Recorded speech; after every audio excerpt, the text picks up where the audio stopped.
Hello, good morning all of you. मी प्राध्यापक Parbat sir आपल्याला नमस्कार करतो आणि आज पुन्हा ज्ञानगंगा एज्युकेशन मंचावर आपलं स्वागत करून पुढच्या भागाला सुरुवात करतो. तर काल आपला इलेक्ट्रोस्टॅटिक्समधला फर्स्ट पार्ट झाला, थेरॉटिकल भाग. आज आपल्याला त्याच्यावरचे MCQs PYQ सोडवायचे. 11वी इलेक्ट्रोस्टॅटिकचा भाग होता तो. तर त्याच्यावरचे PYQ सोडवायचे. ते काय फार साधे 2-4 बेसिक फॉर्म्युल्यावर आहे सगळे. फार अवघड काही नाही तसे.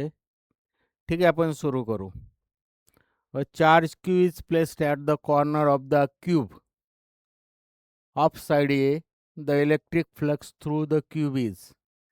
Electric flux through the cube is. Cube दिलेला आहे ॲक्च्युली इथं. क्यूब दिलेला आहे. क्यूबच्या कॉर्नरवर चार्ज ठेवलेला आहे. क्यूब 3 डायमेन्शनल डायग्राम झाली.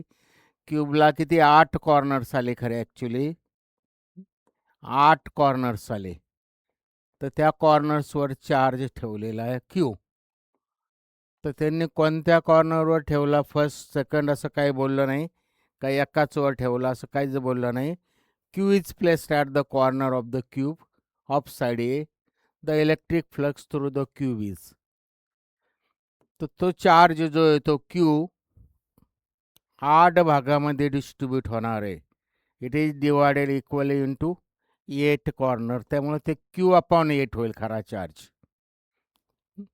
चार्ज प्रत्येक कॉर्नरवर Q/8 होईल. आणि इलेक्ट्रिक फ्लक्स बेसिक काल पाहिलं, पण इलेक्ट्रिक फ्लक्स जे येतं E.ds येतं. इलेक्ट्रिक फील्ड आणि एरिया वेक्टर दोघांचा डॉट प्रॉडक्ट हे इलेक्ट्रिक फ्लक्स येतं. आणि पुढे जाऊन अजून इलेक्ट्रिक फ्लक्स जे येतं, गॉस थेरम आहे, आपल्याला पुढे येणारच आहे, बरेचसे आहे त्याच्याशी रिलेटेड. तर गॉस थेरमनुसार इलेक्ट्रिक फ्लक्स जे येतं ते charge enclose divided by epsilon 0 असं येतं. आणि इथला चार्ज जो एनक्लोज आहे, चार्ज एनक्लोज पाहिजे तर Q डॅश म्हणतो, कारण तो Q डॅश जो आहे तो Q म्हणलं, ठीक आहे, इथं Q म्हणलं, तो चार्ज Q जो आहे तो 8 भागामध्ये डिवाइड झाला इक्वली. त्यामुळे इथं Q डॅश जो आहे तो Q/8 झाला. आणि by Gauss theorem electric flux जे आलं ते टोटल चार्ज म्हणजे Q डॅश/एप्सायलॉन 0 येईल. आणि दॅट इज Q/8 एप्सायलॉन 0. हे त्याचं ॲन्सर झालं. This is the answer, Q/8 epsilon 0 last answer झालं त्याचं. पुढचा question. 2 point charges 3 microcoulomb and 8 microcoulomb repelled करतात each other with a force. Electrostatic force दिलेला आहे. If a charge of -5 microcoulomb is added to each of them, then the force between them will becomes. Electrostatic force म्हणजे coulombs force जो आहे, it is equal to किंवा it is, ठीक आहे, coulombs force लिहितो मी. Coulombs लॉनुसार जो आहे electrostatic force 1/4 epsilon 0 Q1 Q2/r². तर इथं चार्जेस जे ते बदलले, आर जे अंतर बदललेलं नाही. 2 केसेस आल्या. आपण जे बोललो नेहमीप्रमाणे इथं त्या टाईपच्या 2 केसेस येणार आहे. तर हे एवढा सर्व कॉन्स्टंट झाला खरा. इथं हे कॉन्स्टंट झाला. त्यामुळे इलेक्ट्रोस्टॅटिक फोर्स जो आहे directly proportional to Q1 Q2. आणि मग याच्यावरनं F2/F1 2 इक्वेशन येतील. ते जे येईल ते Q1 Q2 म्हणजे 3 मायक्रोफॅरड इंटू 8 मायक्रोफॅरड. याच्यावरनं 2 इक्वेशन येणारे, आपण ते लिहित नाही बसत. त्यामुळे हे 8 इंटू 3 इंटू 8 मायक्रोफॅरडमध्येच आहे. आणि हे F2 वरती घेतला, पण F2 नंतरचा काढायचा आपल्याला. त्यामुळे F1च्या करस्पॉन्डिंग झालं ते 3 × 8 आलं. Q1 Q2 याचा 3 आणि 8 आला. 3 मायक्रो आणि 8 मायक्रो प्लसमध्ये. तर Q1 मध्ये काय केलं, म्हणजे 3 मध्ये काय केलं, -5 ॲड केले. 3 मध्ये -5 ॲड केले. त्यामुळे इथं जे काय येईल, F ही directly proportional to Q1 Q2. याच्यावरनं 2 बेसिक इक्वेशन आले. त्यामुळे F2 upon F1 it is equal to Q2, म्हणजे Q2 डॅश पुढचे म्हणजे नंतरची केस आहे त्याचे डॅशेस येतील.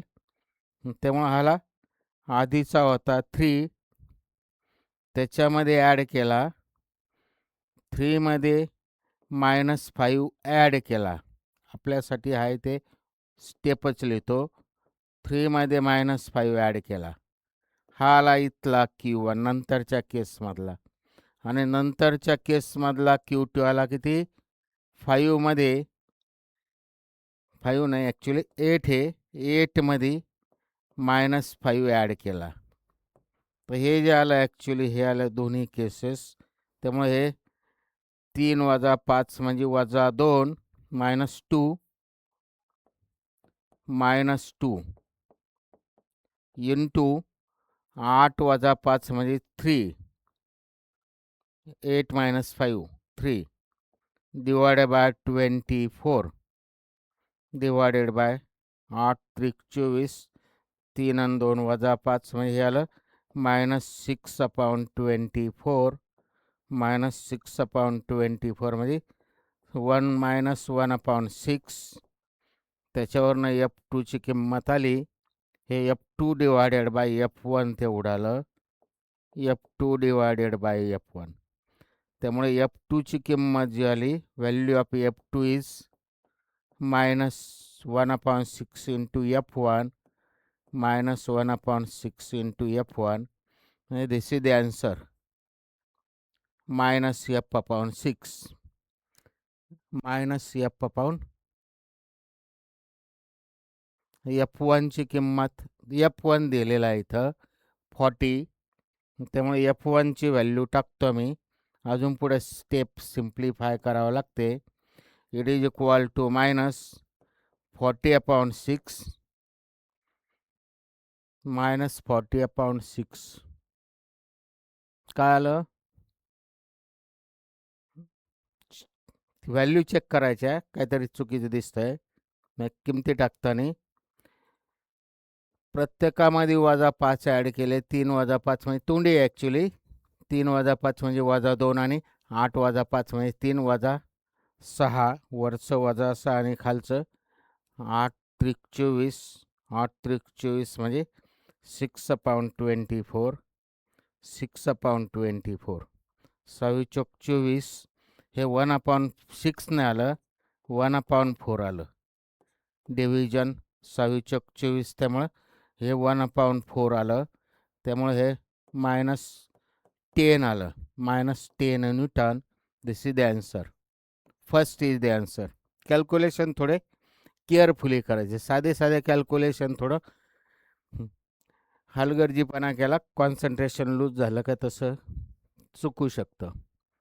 तर uniform electric field of intensity, electric field intensity दिली, exist in a certain region, how much flux will cross a given area of 10 centimeter square in this region if the area vector is inclined at 60 degree to the direction of the field. Direction of the field. Electric field intensity E bar दिलेला आहे. Flux विचारलं, electric flux. Area दिलेला आहे. If the area vector inclined दिलेला, म्हणजे अशी ह्या डायरेक्शनने थोडक्यात इलेक्ट्रिक फील्ड असेल, तर इथं एरिया त्याला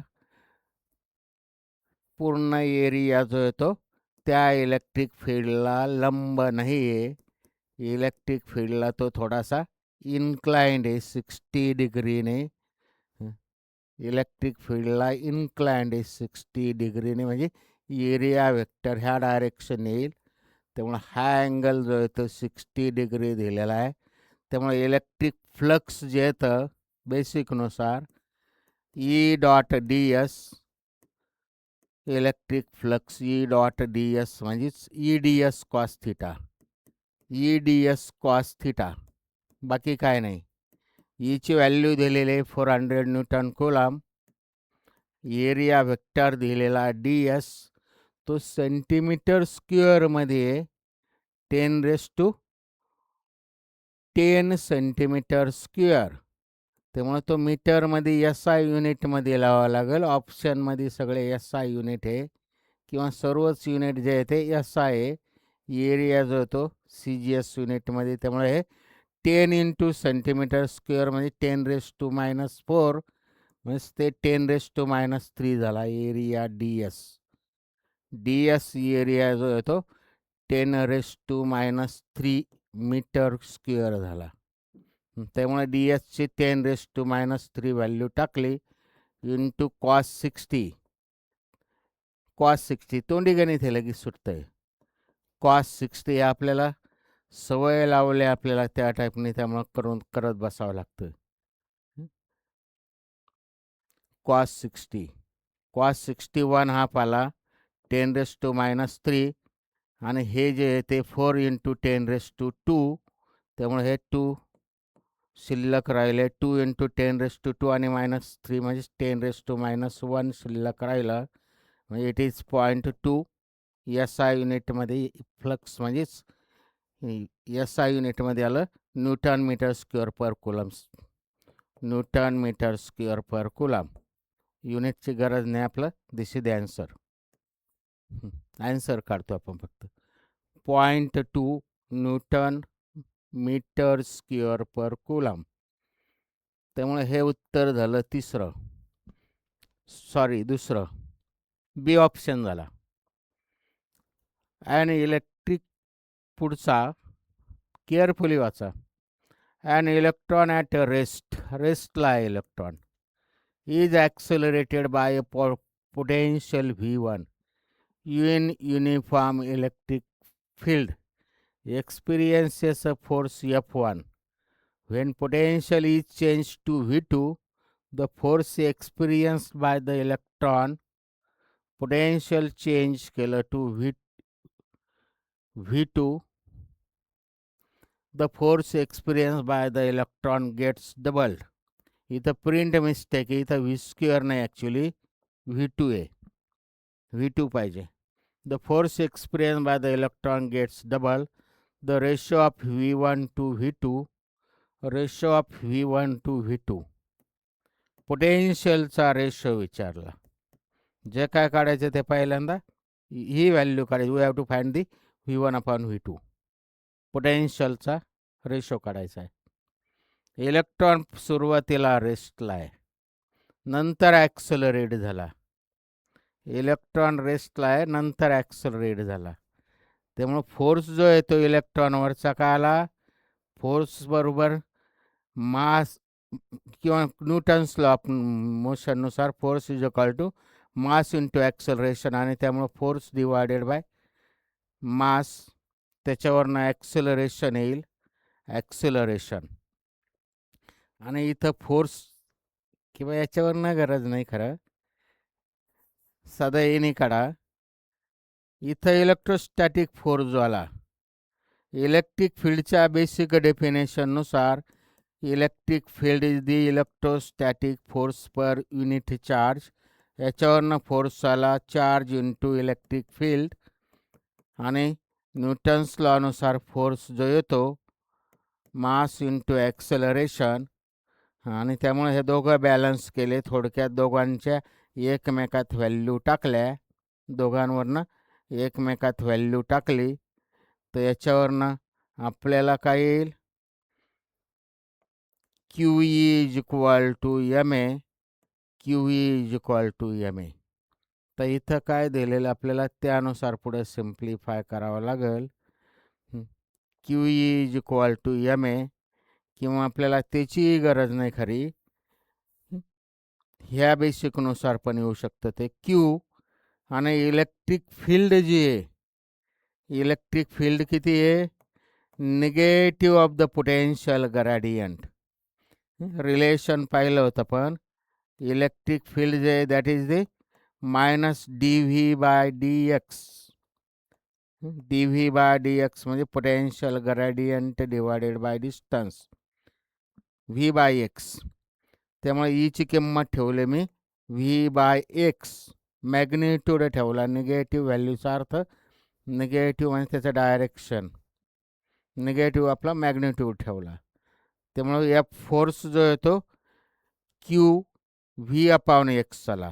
हा फोर्स जो येतो क्यू व्ही अपाऊन एक्स एवढा आला इलेक्ट्रोस्टॅटिक फोर्स. तर क्यू कॉन्स्टंट आहे, इथं एक्स कॉन्स्टंट आहे. The force express by the electron get. Q constant आहे, एफ कॉन्स्टंट आहे. त्यामुळे ॲक्च्युली एक्स कॉन्स्टंट आहे. इलेक्ट्रोस्टॅटिक फोर्स ही डायरेक्टली प्रोपोर्शनल टू पोटेन्शियल. हे बेसिकनुसार हे सगळं तोंडी होतं. हे सगळं आपण डायरेक्ट आपल्याला त्या इन्स्टंटला लगेच तोंडी करता आलं पाहिजे 1-2 स्टेपमध्ये. तर आपल्याला हा रेशो काढायचा आहे. त्यामुळे तो रेशो जो येईल तो किती येईल, तो रेशो नाही का, the find the ratio of the force experience is get double. ठीक आहे. याच्यावरनं आपल्याला हे V1 अपॉन V2 काढायचं आहे. V1 अपॉन V2 त्या बेसिकनुसार V1 upon V2 directly proportional असल्यामुळं हे 1चं 1 वरतीच येणार आहे आणि 2चं 2 खालीच येणार आहे. त्यामुळे F1 अपॉन F2 येईल. आणि F1 अपॉन F2ची व्हॅल्यू काहीतरी दिलेलं आहे इथं. The force is when potential is change to V2 the force experience by the electron get double. म्हणजे नंतरचा फोर्स इथं दिलेला आहे फ्रॉम गिवन. नंतरचा फोर्स जो आहे तो आधीच्याच्या डबल झाला, म्हणजे ट्वाईस दॅट ऑफ F1. त्यामुळे F1 upon F2 F1 upon F2ची value आली 1/2. F1 अपॉन F2ची व्हॅल्यू म्हणजे एवढ्याची व्हॅल्यू आली 1/2 फ्रॉम गिवन. त्यामुळे V1 अपॉन V2ची व्हॅल्यू आली, पोटेन्शियलचा रेशो म्हणजे कंटिन्यू म्हणजे 1/2. इट इज आलं F1 upon F2. F1 upon F2 म्हणजेच किती इथं F1 अपॉन F2ची व्हॅल्यू आहे 1/2 आली, 1/2 आली. त्यामुळे त्याचं आन्सर आलं c. This is the answer. Direct आपण हे बेसिक वापरतो.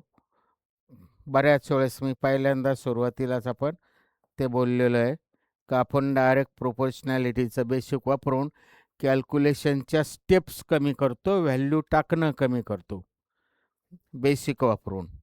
ह्या बेसिक अशा टाईपचं बेसिक म्हणजे कशी प्रोपोर्शनॅलिटी आहे ते बेसिकनुसार आपण व्हॅल्यू टाकणं कमी करत असतो. ॲक्च्युली व्हॅल्यू टाकणं कमी करत असतो, किमती टाकणं.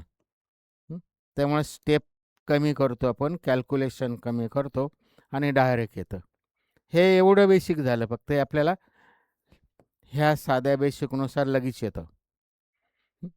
ह्या साध्या बेसिकनुसार लगेच येतं. फक्त आता आपल्याला हे लक्षात आलं पाहिजे का इलेक्ट्रिक फोर्स जो आला चार्ज इंटू इलेक्ट्रिक फील्ड हे कॉमन सेन्सने येत असतं. आणि इलेक्ट्रिक फील्ड म्हणजेच पोटेन्शियल ग्रेडियंट. पोटेन्शियल ग्रेडियंट म्हणजेच इलेक्ट्रिक फोर्स ही डायरेक्टली प्रोपोर्शनल टू व्ही. ते लगेच आपल्याला कळत असेल तर लगेच आपल्याला V1 upon V2 is equal to F1 upon F2. आणि हे जर लक्षात येत असेल तर विदाऊट युजिंग पेन लगेच काढता येतं. इट इज 1/2 हे दिलेल्या गोष्टीवरनं. F1 अपॉन F2ची व्हॅल्यू किती येते F1 अपॉन F2ची व्हॅल्यू 1/2 येते. म्हणजे दिस इज द आन्सर. हे एका स्टेपमध्ये सुद्धा येतं. फक्त आपल्याला ती प्रॅक्टिस करावं लागते. कॅल्क्युलेशन आणि किमती टाकणं ह्या प्रॅक्टिस आपल्याला नसल्यामुळं किंवा आपण ते एवढं सिरियसली करत नाही, त्यामुळे ते आपल्याला फास्ट येत नाही. प्रॅक्टिस लागते आणि कॉन्सन्ट्रेशनने करावं लागतं. बाकी काय नाही.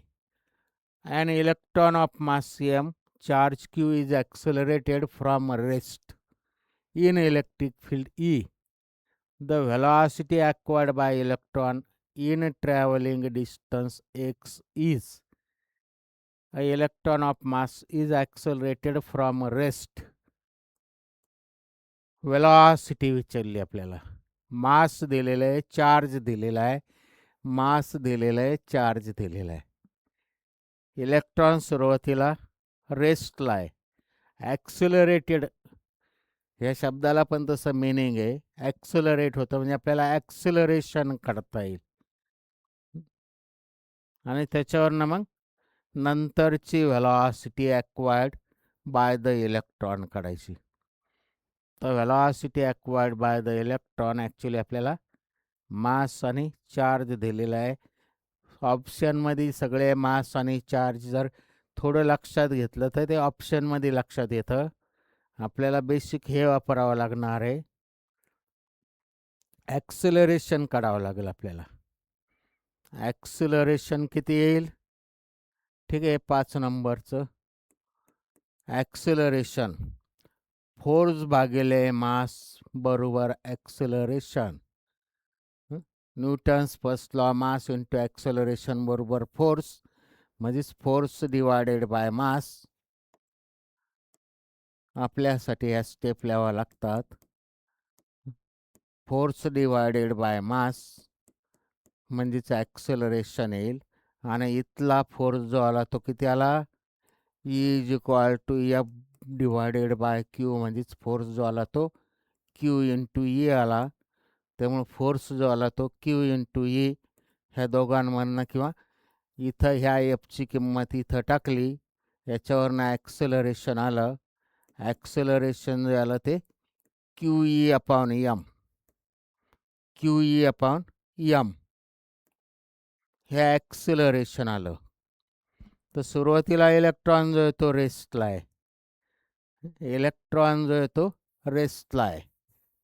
हे बेसिक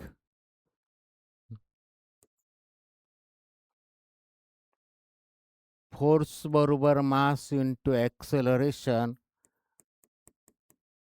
म्हणजेच ॲक्सिलरेशन बरोबर force divided by mass.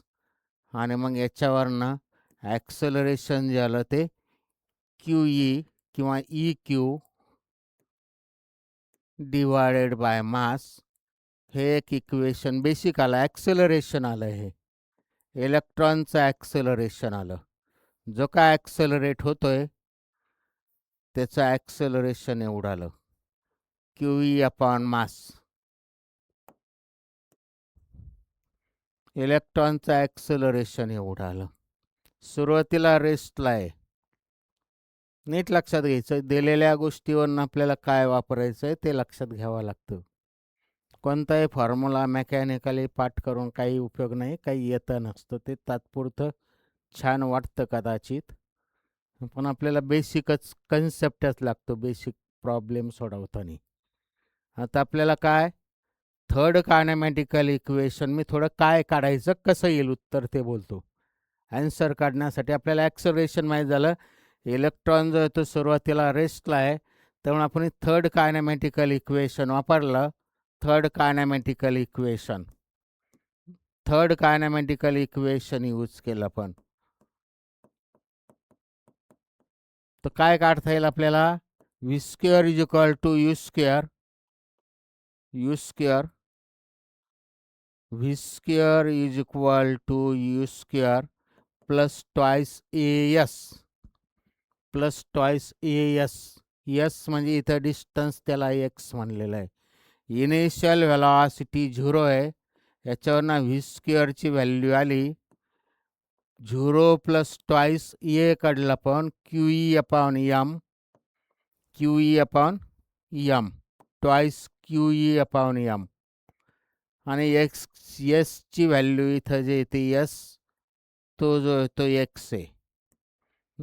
याच्यावरनं V square येईल. व्ही स्क्वेअरच आला डायरेक्ट. किती येतो दिसतो, ट्वाईस QE अपॉन M. आणि मग इलेक्ट्रॉन जो आहे तो ॲक्सलरेट होतो, त्यामुळे त्याला व्हेलॉसिटी आली, म्हणजे कायनेटिक एनर्जी आली. कायनेटिक एनर्जी आली. त्यामुळे kinetic energy velocity acquired bye the electron is, तर त्याची कायनेटिक एनर्जी किती आली, 1/2 mv². तर इथं कायनेटिक एनर्जी त्याच्यावरनं व्हीची व्हॅल्यू टाकली, the velocity acquired bye electron is.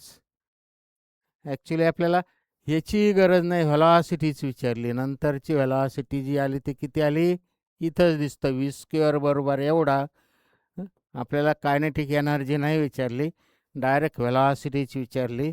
v² बरोबर एवढं आलं, त्यामुळे त्याच्यावरनं स्क्वेअर रूट घेतलं. v इज इक्वल टू रूटमध्ये म्हणजेच raise to 1/2 twice QEX upon M, twice QEX divided by M. This is the answer. Direct व्हेलॉसिटीच विचारली, त्यामुळं कायनेटिक एनर्जी नाही विचारली. Twice EQ upon M, twice EQ upon twice EQ into X, twice QEX divided by M. हे आलं त्याची व्हेलॉसिटी. Twice QE upon twice QEX divided by M raise to 1/2, twice QEX divided by raise to 1/2. This is the answer. बाकी काय नाही विचारलं. हा x म्हणजे एस झाला, एक्स म्हणजे इथं एस झाला. म्हणजे ते आपल्याला सिम्बॉल त्याचं त्या टाईपने लगेचच्या लगेच लक्षात आलं पाहिजे मिनिंग. पूर्ण एवढं केअरलेस राहून नाही चालत, पूर्ण केअरफुलीच ते करावं लागतं. Identify wrong state in the case of electric field lines.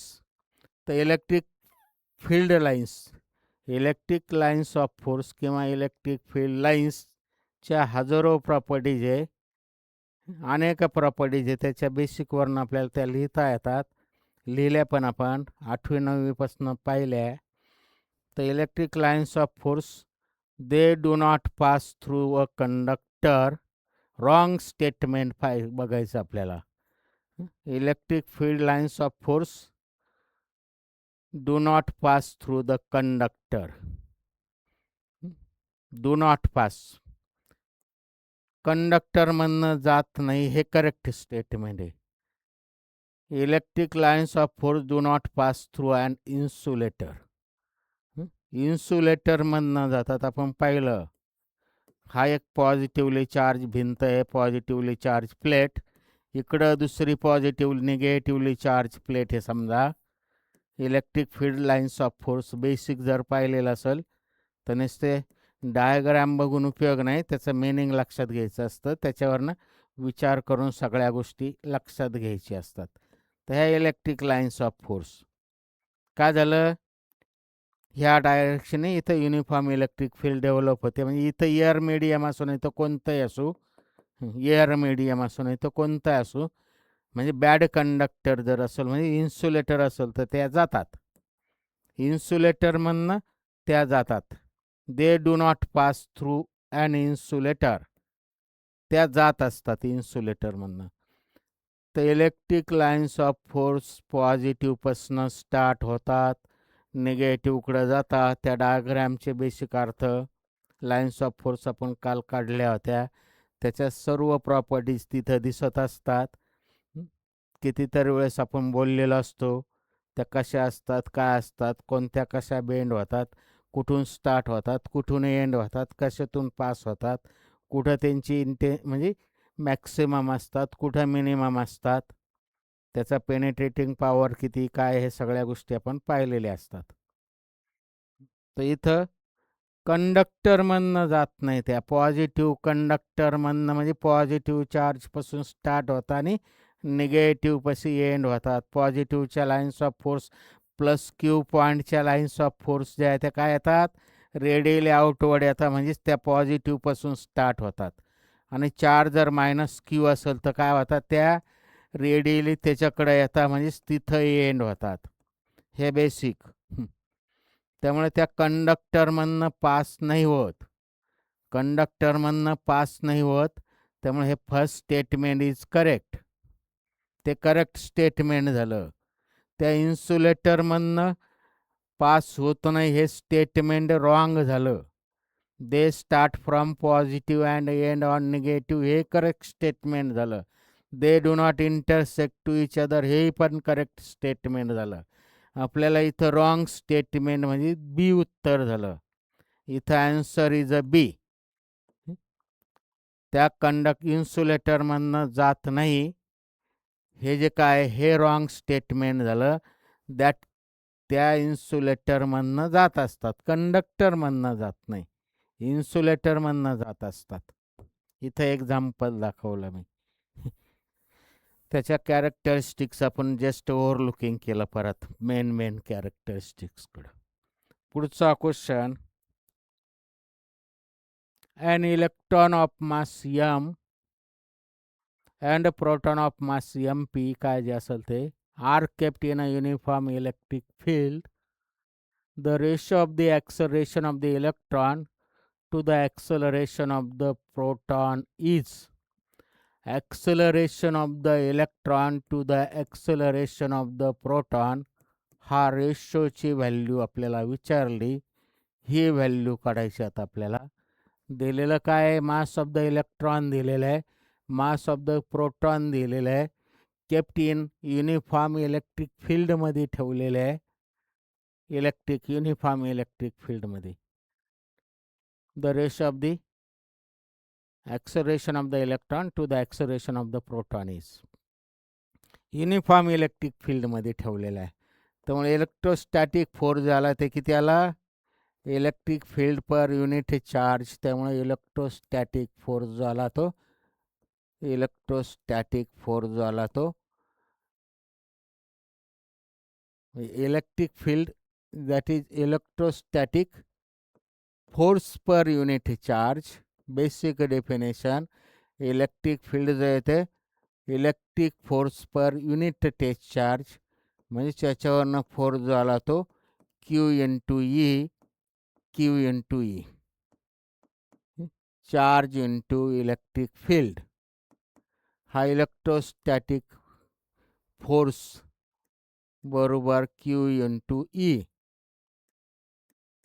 अजून काय म्हणलेलं आहे, त्याचा मास दिलेला आहे. त्यामुळे इलेक्ट्रोस्टॅटिक फोर्स परत हे बेसिकनुसार आलं. कुलम्स याच्यावरनं न्यूटन्स लॉ नुसार काय येतो, फोर्स बरोबर मास इंटू ॲक्सलरेशन. त्यामुळे याच्यावरनं फोर्स जो आला तो करस्पॉन्डिंग ह्या फोर्सची किंमत इथं टाकली तर ॲक्सलरेशनच्या फॉर्ममध्ये फोर्स येईल एम क्यू ई. एफची किंमत की इथं ह्या एफची किंमत इथं टाकली तर mass into acceleration, mass into acceleration. याच्यावरनं ॲक्सलरेशन जे येईल ते ठीक आहे. पाहिजे तर पहिल्यांदा मी ॲक्सलरेशनसाठी हे इक्वेशन लिहितो. फोर्स डिवायडेड बाय मास म्हणजेच q E divided by m हे ॲक्सलरेशन झालं. मगाशी काढलं होतं ह्या टाईपने आपण. ॲक्सलरेशन जे आलं ते क्यू ई अपॉन एम आलं. तर ॲक्सलरेशन जे आलं ते क्यू ई अपॉन एम आलं. आता इथं चार्ज जो आहे, चार्ज ऑन द इलेक्ट्रॉन आणि charge on the proton same असतो मॅग्निट्यूडने. मॅग्निट्यूड सारखा असतो, एक प्लस आणि एक मायनस. त्याची व्हॅल्यू जी आहे म्हणजे मॅग्निट्यूड न्यूमेरिकल व्हॅल्यू जी आहे ती सारखी झाली, कॉन्स्टंट झालं. इथं इलेक्ट्रिक फील्ड कॉन्स्टंट आहे म्हणजे ॲक्च्युली याच्यावरनं इथं बेसिक दिसतं acceleration is inversely proportional to mass. हे बेसिक आलं याच्यावरनं. त्यामुळे आपल्याला इथं जो काय रेशो विचारला mass acceleration of the electron to the acceleration of the proton, जे काय विचारलं ते ह्या बेसिकनुसार, त्या बेसिकनुसार इनव्हर्सली प्रोपोर्शनल म्हणजे करस्पॉन्डिंग. मी इनव्हर्सली कळत असेल तर हे प्रोटॉनचं वरती येईल आणि इलेक्ट्रॉनचं इथं खाली येईल. प्रोटॉनचं वरती येईल, इलेक्ट्रॉनचं खाली येईल आणि मग ते जो काय रेशो आला, actually this is the answer झालं. हे आन्सर झालं. ह्या बेसिकनुसार ॲक्सेलरेशन जे आहे ते मासचा इनव्हर्सली प्रोपोर्शनल. तुम्ही जो काय रेशो विचारला त्याच्या उलटा केलं. रेशो विचारला ए अपॉन ए पी, त्यामुळे त्याच्या उलटं केलं m p upon m e, उलटं केलं inversely.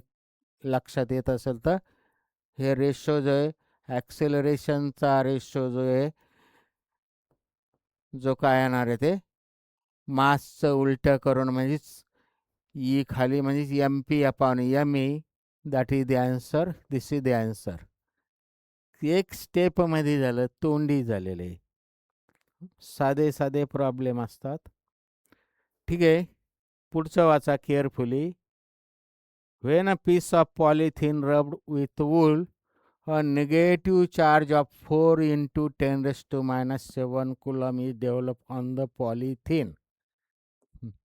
The number of electron transfer from wool to polythene is. Total जो चार्ज असतो, टोटल चार्ज जो असतो तो किती असतो? ॲक्च्युली स्मॉल क्यू म्हणा नाही तर कॅपिटल क्यू म्हणा.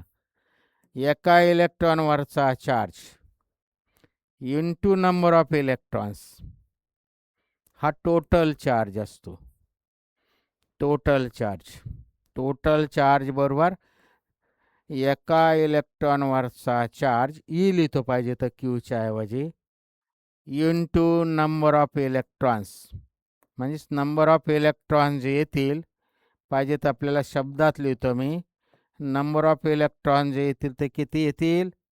N is equal to q upon e, total charge divided by charge on the electron. Number of electron जे आहे ते total charge divided by charge on electron. त्यामुळे टोटल चार्ज शब्दात लिहितो मी मुद्दाम. Number of electrons that is the total charge divided by charge on a electron.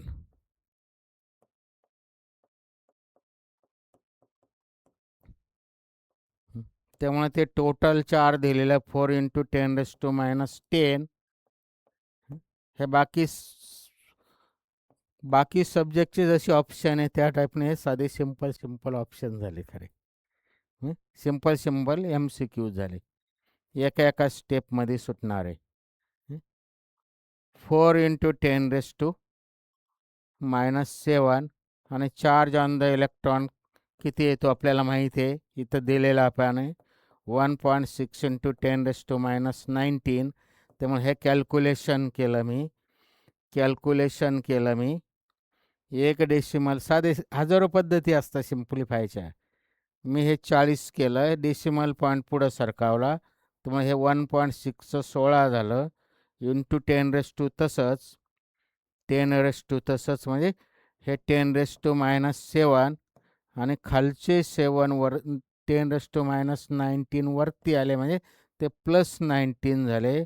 मग शिल्लक राहिलं 12 7 19, मग 10 रेस टू 12 प्लस शिल्लक राहिलं आणि 40 भागिले 16 म्हणजे 16 दुनी 32 आणि 8 16 16 85 म्हणजे 2.5 आलं. हे 40 divided by 16 it is 2.4 into 10 raise to 12. हे आलं number of electrons. 2.5 into 10 raise to 12, 10 raise to 12. Calculation नीट लक्षात घ्यायचे. काहीतरी 10 रेस टू 13 10 रेस टू 11 असं काही नाही, साधं तोंडी कॅल्क्युलेशन असतात. फक्त ते कॉन्सन्ट्रेशननी करायचे असतात. त्यामुळं नंबर ऑफ इलेक्ट्रॉन्स जे आले ते आलं एवढं 2.5 इंटू 10 रेस टू 12. ठीक आहे, पुढचं करायचं. F is the force between two identical charged particles placed at a distance y from each other. If the distance between charge is reduced to half the previous distance, then force between them becomes, force काय असतो, electrostatic force it is equal to 1/4 pi epsilon 0 q1 q2 upon r square, q1 q2 upon r square. तर इथं बाकीचं सर्व constant झालं. F is inversely proportional to r square, हे basic आलं. F is inversely proportional to, हे सर्व constant झालं. आपल्याला कॉन्स्टंटच लक्षात येत नाही काय, तर दिलेल्या गोष्टीनुसार इथं काहीच बदललं नाही. Q1 Q2 आहेच तेच, आणि बाकीचं 1/4 pi epsilon 0 हा ऑलरेडी कॉन्स्टंट आहे. म्हणजे force is inversely proportional to the square of the distance between them.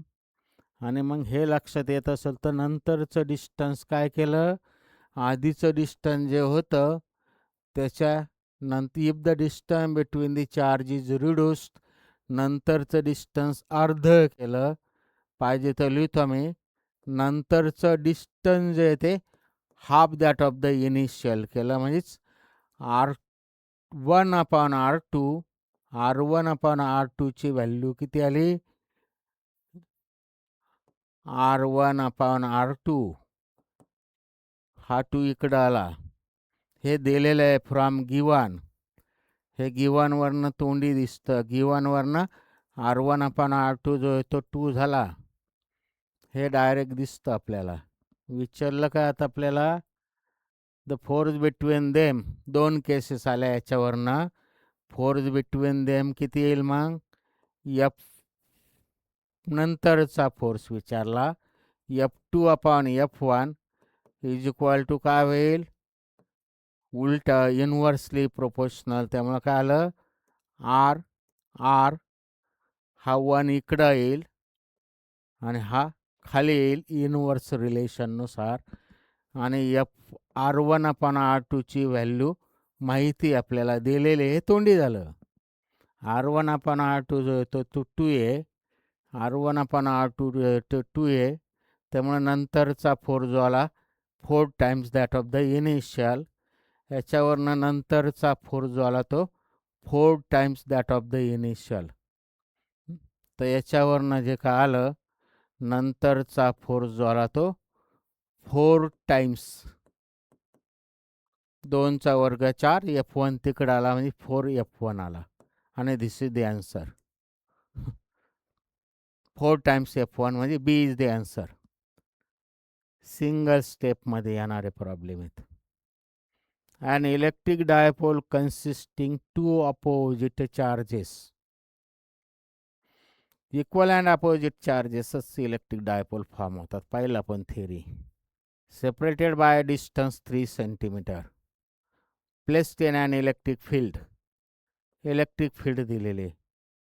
Then the maximum torque acting on dipole is, maximum torque acting on a dipole. Torque acting on a dipole आपण काढलं होतं. Electric डायपोलावर act होणारा torque जो येतो तो किती येतो, P bar cross E bar, P bar cross E बार म्हणजे तो येतो p cos sine theta, cross product म्हणजे साईन थिटा. टॉर्क जो येतो तो मॅग्निट्यूड लिहिला मी इथं पूर्ण वेक्टर फॉर्ममध्ये. हा त्याचा मॅग्निट्यूड झाला खरा, मॅग्निट्यूड.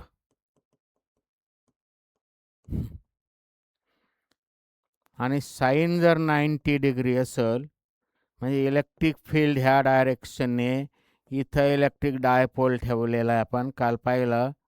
इलेक्ट्रिक डायपोल असा ठेवला तर त्याच्यावर टॉर्क ॲक्ट होतो, टॉर्क प्रोड्यूस्ड होतो. तो जर असा 90 डिग्रीने असेल, इलेक्ट्रिक डायपोल 90 डिग्री असेल तर त्याच्यावर किती मॅक्सिमम टॉर्क ॲक्ट होईल. साईन 90ची व्हॅल्यू किती आली, साईन 91 येतं. त्यामुळे याची व्हॅल्यू 1 जेव्हा होईल म्हणजे साईन 90 अँगल जर 90 डिग्री असेल तर याची व्हॅल्यू 1 होईल, साइन 90 डिग्री 1 होईल आणि मग त्यावेळेस टॉर्क जो येईल तो मॅक्सिमम येईल. त्यामुळे हा जो काय मॅक्सिमम टॉर्क येणार आहे 90 डिग्रीला मॅक्सिमम टॉर्क येईल, कारण साइन 90ची व्हॅल्यूच जी येते ते मॅक्सिमम दॅट इज 1. साइन रेशोची मॅक्सिमम व्हॅल्यू जी येते ती 90 डिग्रीला येते. त्यामुळे हा जो आला हा मॅक्सिमम टॉर्क जो आला तो मॅक्सिमम, मिनिमम नाही, 0 डिग्रीला मिनिमम ॲक्ट होईल आणि दॅट इज 0. इथं 90 डिग्रीला मॅक्सिमम टॉर्क ॲक्ट होईल. त्यामुळे टॉर्क जो आहे तो मॅक्सिमम जो आला तो पी इंटू ई आला. आणि ई म्हणजेच किती, किंवा पी म्हणजे काल पाहिलं आपण, एका पी म्हणजेच इलेक्ट्रिक डायपोल मोमेंट किती येते, कोणाच्या तरी एका पोलवरचा चार्ज इंटू 2 जे काय पॉईंट चार्जेस आहे त्यांच्यातलं अंतर. त्यामुळे हे आलं पी. पीची व्हॅल्यू टाकले मी Q into twice L into E. हे बेसिक इक्वेशन आलं. तर आपल्याला जे काढायचं त्याच्यासाठी मॅक्सिमम टॉर्क ॲक्टिंग जे काय आहे मॅक्सिमम टॉर्क ॲक्ट होणारा त्याच्यासाठी इक्वेशन आलं. हा आलं मॅक्सिमम टॉर्क ॲक्ट होणारा जो आहे तो मॅक्स. त्याच्यावरनं त्याच्या व्हॅल्यू तोंडी आला. आता क्यूची व्हॅल्यू दिलेले, क्यूची व्हॅल्यू दिलेले अपोजिट चार्जेस, क्यू म्हणजेच, त्यामुळे टॉर्क जो आला मॅक्सिमम टॉर्क तो मॅक्स जो आला त्याची व्हॅल्यू किती आली, क्यूची व्हॅल्यू दिलेली आपल्याला 2 इंटू 10⁻⁻⁶ इंटू इथं हे टॉईस एल मी ब्रॅकेट केलेलं आहे, टॉईस एल. टॉईस एलची व्हॅल्यू आहे 3 सेंटीमीटर, नुसती एलची नाही, टॉईस एलची व्हॅल्यू आहे 3 सेंटीमीटर. त्यामुळे सेंटीमीटरचे मीटरमध्ये केले ते 3 इंटू 10⁻² मीटर. आणि ईची व्हॅल्यू दिलेले 2 इंटू 10⁵ इंटू 2 इंटू 10⁵. त्यामुळे मल्टिप्लिकेशन 3, 2 आणि 2, 4 त्रिक 12, हे आलं 12 इंटू 10⁻, वजा 6 वजा 2 वजा 8 अधिक 5 म्हणजे 10⁻5, 5 म्हणजे -3. 12 इंटू 10⁻3, 6 आणि 2 8 आणि 5, 5 आणि 3 8. चेक करतो मी किमती बरोबर लिहिल्यात का आपण. हे आलं 12 इंटू 10⁻3. 12 इंटू 10⁻3 हा आला मॅक्सिमम टॉर्क. SI युनिटमध्ये म्हणजेच कशात आला तो, जे काय असेल सफिक्स लिहायची गरज नाही, ठीक आहे. टॉर्क मॅक्सिमम जो आला तो SI युनिट म्हणजे न्यूटन मीटरमध्ये, that is the answer. C is the answer. 12 into 10⁻3. Two electric dipoles of moment P and 27P are placed in on a line with their centers 24 centimetre apart. लक्षात घ्यायचं आहे, थोडं एक कॅल्क्युलेशनचा भाग आहे इथं. 2 electric dipoles, electric dipole moment दिलेले, 2 electric dipole दिलेले आहे. बेसिकनुसार लक्षात घ्यायचं, तसं तोंडी सुटणारे असतात. 2 स्टेपमध्ये तरी आपल्याला बरंच लिहावं लागणार आहे. हा एक इलेक्ट्रिक डायपोल आहे, त्याचा सेंटर हा झाला, हा फर्स्ट इलेक्ट्रिक डायपोल झाला. आणि इथं कुठंतरी दुसरा इलेक्ट्रिक डायपोल घेतला, इथं कुठंतरी दुसरा इलेक्ट्रिक डायपोल घेतला. पहिल्या इलेक्ट्रिक डायपोल मोमेंट, डायपोलची इलेक्ट्रिक डायपोल मोमेंट पी दिलेली आहे, आणि दुसऱ्याची इलेक्ट्रिक डायपोल मोमेंट जी आहे ती, दुसऱ्याची इलेक्ट्रिक डायपोल मोमेंट जी आहे ती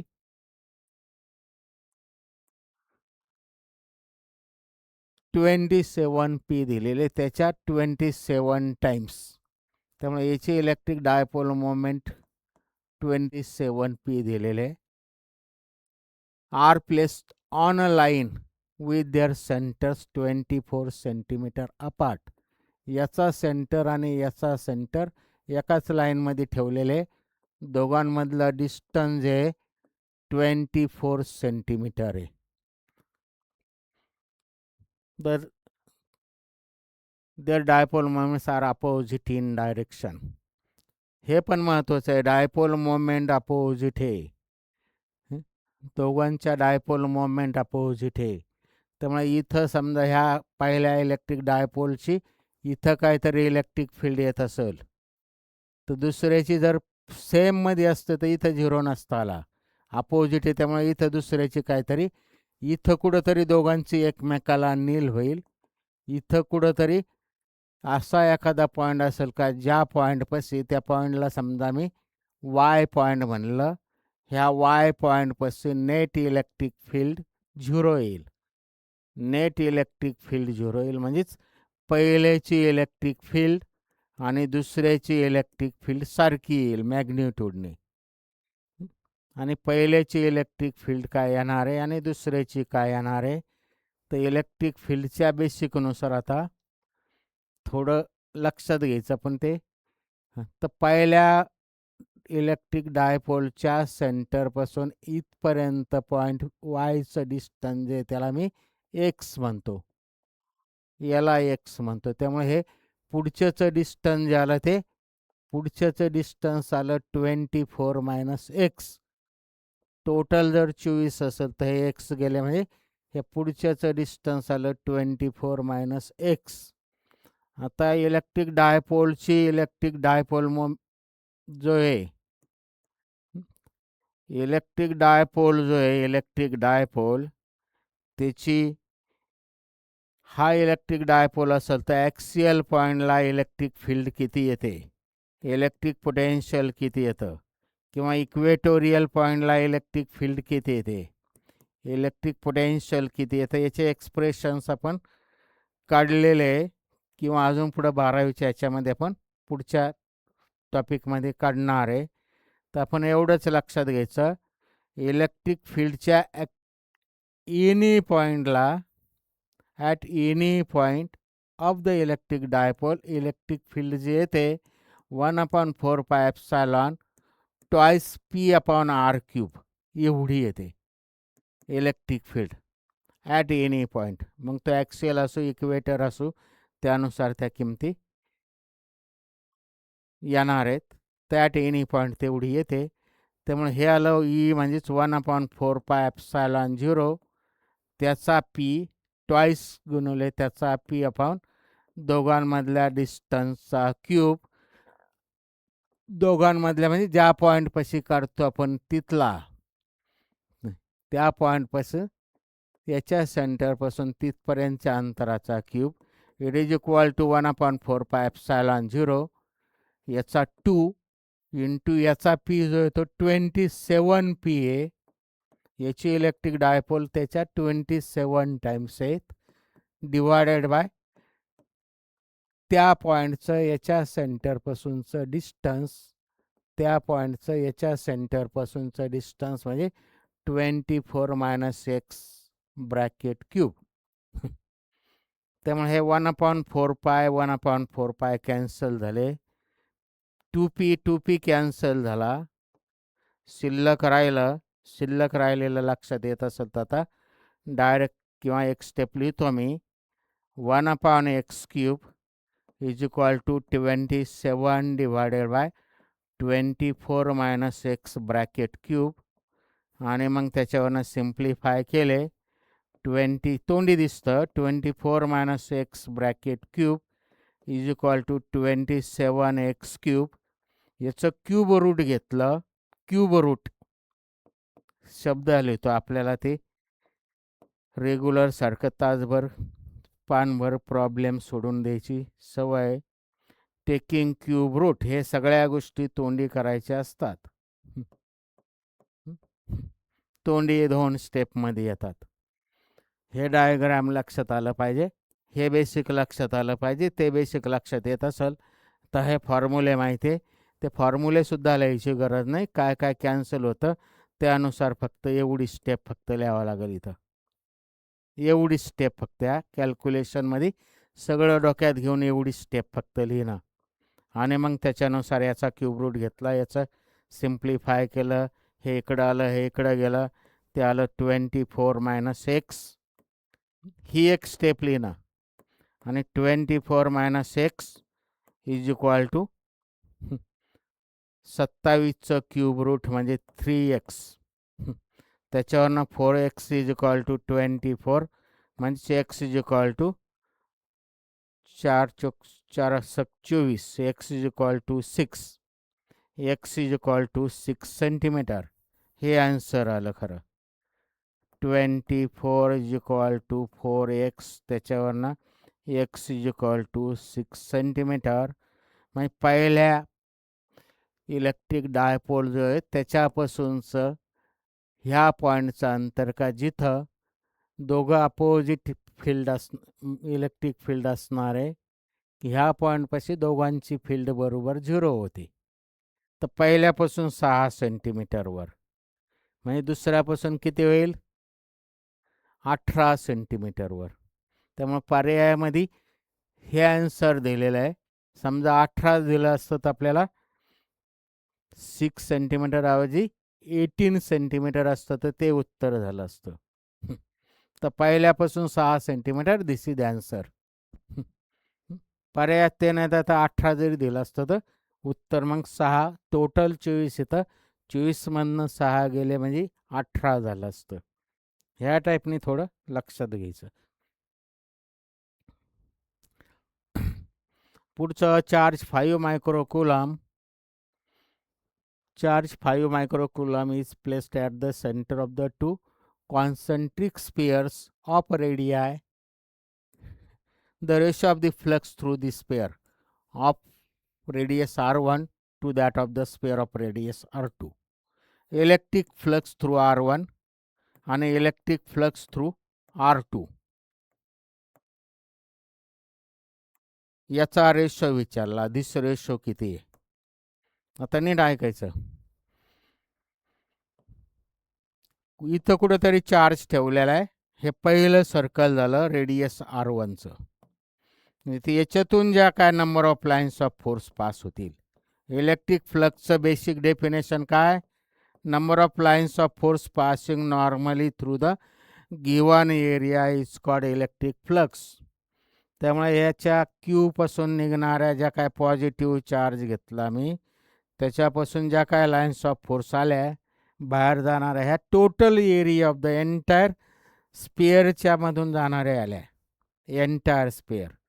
त्यामुळे याचं इलेक्ट्रिक फ्लक्स जे येतील, म्हणजे पहिल्या स्पेअरचं r1 रेडियसच्या स्पेअरचं जे काय इलेक्ट्रिक फ्लक्स येणार आहे, r1 रेडियसच्या स्पेअरचं जे काय इलेक्ट्रिक फ्लक्स येणार आहे, r1 रेडियस असणाऱ्या स्पेअरचं इलेक्ट्रिक फ्लक्स जे येणार आहे, म्हणजे जेवढ्या लाईन्स ऑफ फोर्स त्याच्यातून पास होणार आहे त्याला कितीही कॉन्सेंट्रिक सर्कल्स काढले, असे वेगवेगळे कितीही काढले, तर त्याच्यातून पहिल्यातून जेवढ्या लाईन्स ऑफ फोर्स चालल्या तेवढ्याच सगळ्यातून जाणार आहे.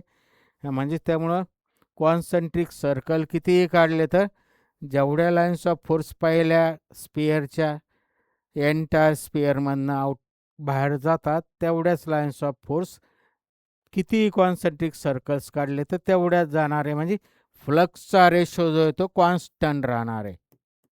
फ्लक्सचा रेशो जो आहे तो हाय तोच राहणार आहे. म्हणजे किती येणार आहे? 1:1 हा कॉन्स्टंट राहणार आहे. दॅट इज 1, म्हणजेच 1:1 येणार आहे. पहिल्यातून जेवढ्या लाईन्स ऑफ फोर्स बाहेर चालले तेवढ्याच प्रत्येकातून जाणार आहे. इथं कॉन्सेंट्रिक सर्कल्स आहेत, त्यामुळे ती काय संख्या वाढणार नाही. पहिल्यातून सगळ्या पहिल्याच्या स्पेअरच्या एंटायर एरियातून जेवढ्या लाईन्स ऑफ फोर्स बाहेर चालल्या तेवढंच त्याला किती कॉन्सेंट्रिक सर्कल्स काढले तर त्या जो काय स्पेअर असणार आहे पुढचे कॉन्सेंट्रिक महत्त्वाचं आहे, तर तेवढ्याच लाईन्स ऑफ फोर्स जाणार आहे. म्हणजे lines of force remains constant. Lines of force ज्या आहेत त्या लाईन्स ऑफ फोर्स ज्या आहेत त्या कॉन्स्टंट राहतील आणि त्यामुळं फ्लक्स जे येते त्याचा रेशो 1:1 आला. हे आलं answer. That is last answer. Theoretical question झाला तो खरा.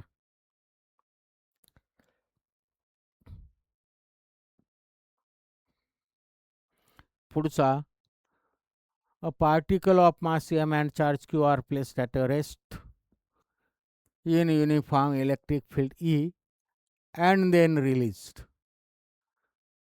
The kinetic energy attained by the particle after moving a distance y will be. मगाशी जसं व्हेलॉसिटी काढली होती, पार्टिकल जो आहे तो रेस्टला, मगाशी जसा रेस्टला होता, नंतर इलेक्ट्रिक फील्डमधनं तो ॲक्सलरेट झाला.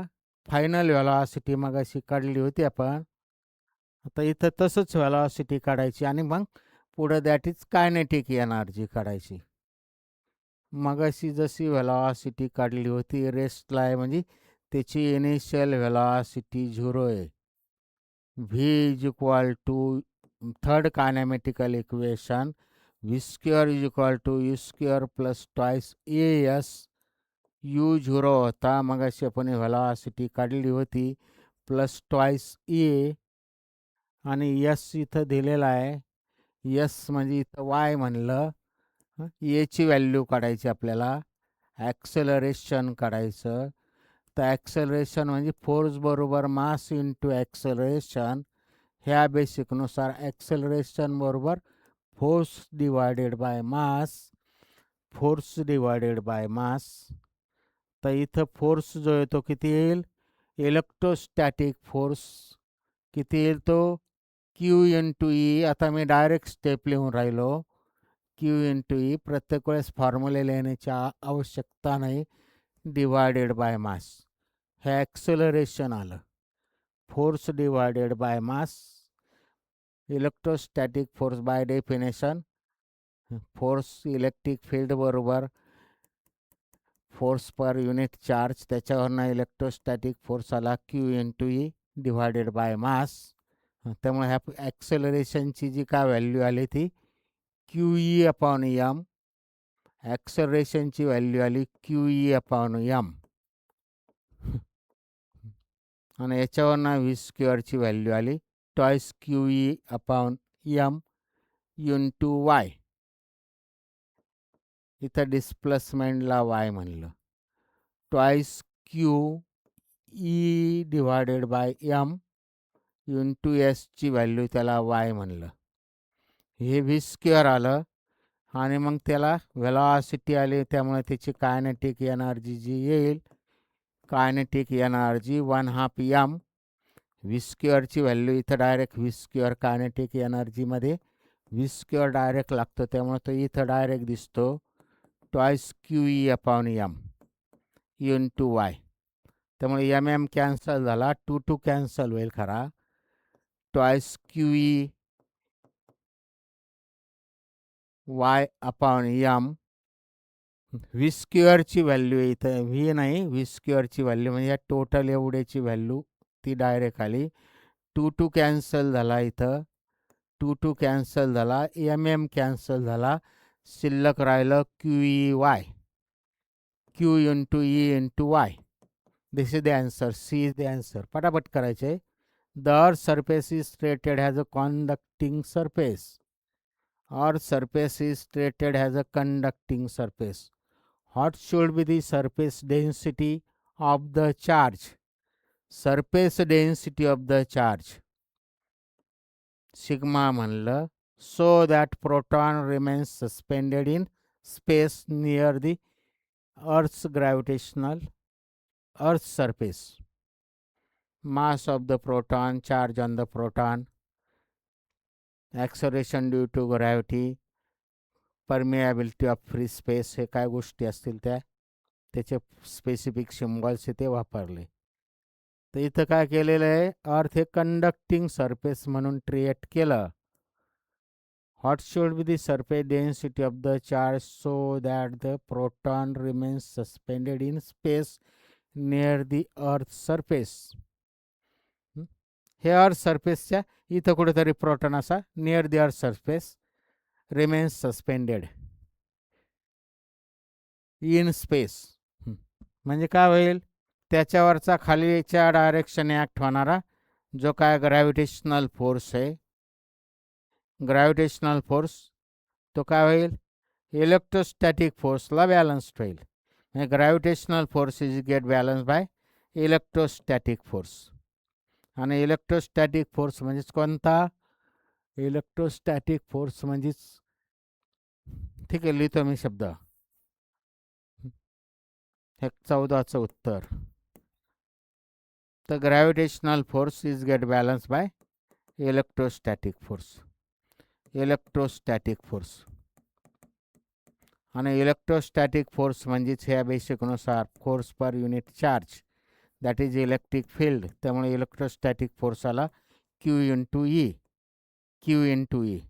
आणि ग्रॅव्हिटेशनल फोर्स आला एम जी. आणि ई म्हणजेच आता काय काय दिलेलं आहे त्यानुसार लिहावं लागेल आपल्याला, त्यानुसार लिहावं लागेल. तर ई म्हणजेच तर ई जो आहे,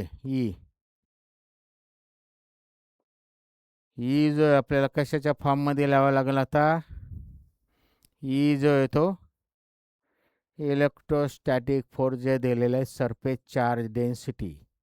ठीक आहे. इलेक्ट्रिक फील्ड जी येते, इलेक्ट्रिक फील्ड जे येते surface charge density per unit sigma upon epsilon 0 येतं.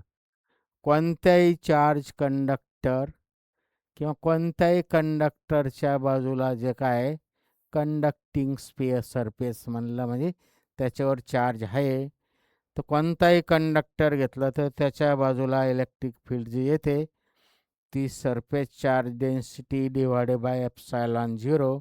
हे 12वीच्या थेरीमध्ये आपण बऱ्याचशा ठिकाणी काढलेलं आहे, 12वीच्या थेरीमध्ये. त्यामुळे ह्या क्यूची ईची किंमत जी आली ती सिग्मा अपॉन एप्सिलॉन 0 आलं. क्यू तसाच ईची किंमत आली sigma divided by epsilon 0 Q. आणि ई म्हणजे sigma divided by epsilon 0 it is equal to M G. आणि आपल्याला इथं आता सिग्माची व्हॅल्यू विचारली, सिग्माची व्हॅल्यू विचारली. What should be surface density of charge, sigma विचारला. त्यामुळं सिग्मा जो आला तो M G epsilon 0 upon Q, M G epsilon 0 upon Q, M G epsilon 0 upon Q. आता इथं क्यू चार्ज इलेक्ट्रॉनवरचा चार्ज जो आहे, इलेक्ट्रॉनवरच्या चार्जला क्यू म्हणण्याऐवजी ई म्हणलं. इथं इलेक्ट्रॉनवरचा चार्ज क्यूने दाखवण्याऐवजी ईने दाखवला. त्यामुळे ह्याला M G epsilon 0 upon E, this is the answer. M G epsilon 0 upon E coulomb per metre square, C is the answer.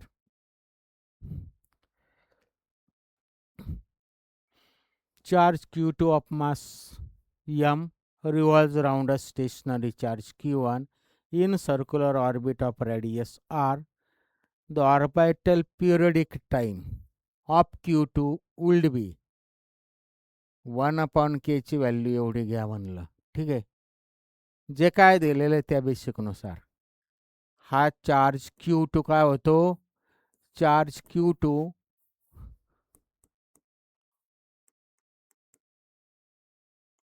Charge Q2 जो आहे तो